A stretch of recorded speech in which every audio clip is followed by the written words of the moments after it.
नमस्ते दोस्तों।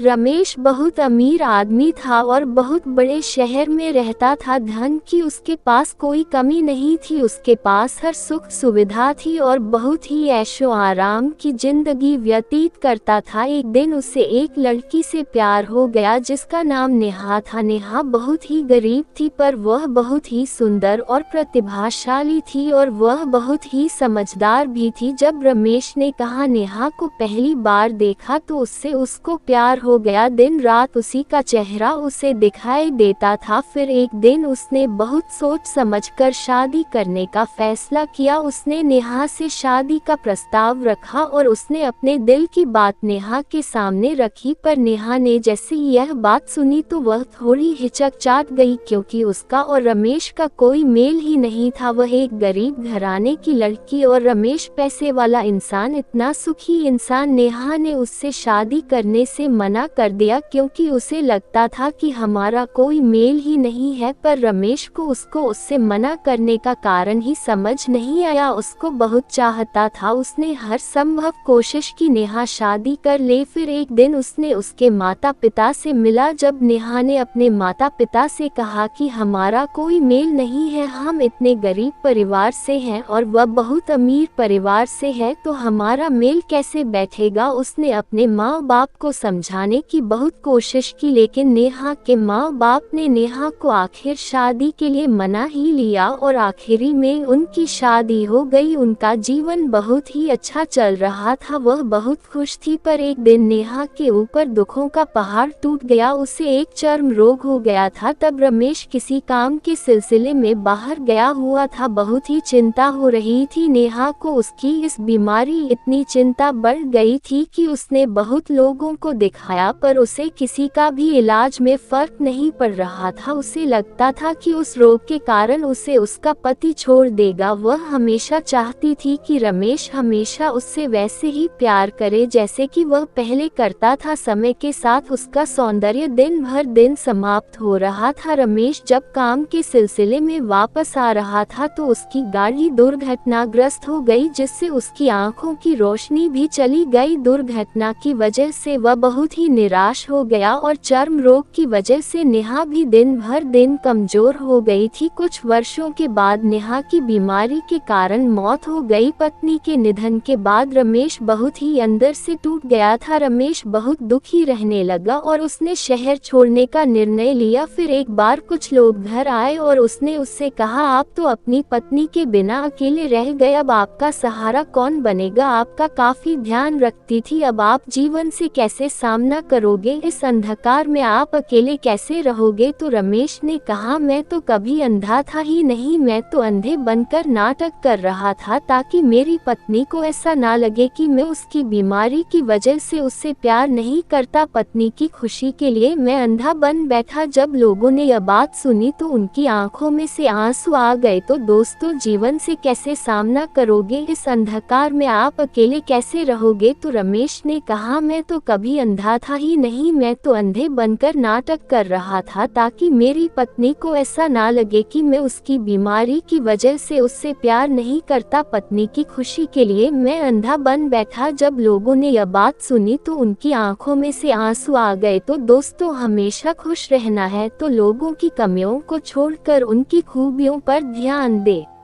दोस्तों, उम्मीद करता हूँ कहानी आपको पसंद आई होंगी। ऐसी ही अन्य वीडियो के लिए हमारे चैनल को लाइक, सब्सक्राइब, फॉलो जरूर करें। धन्यवाद।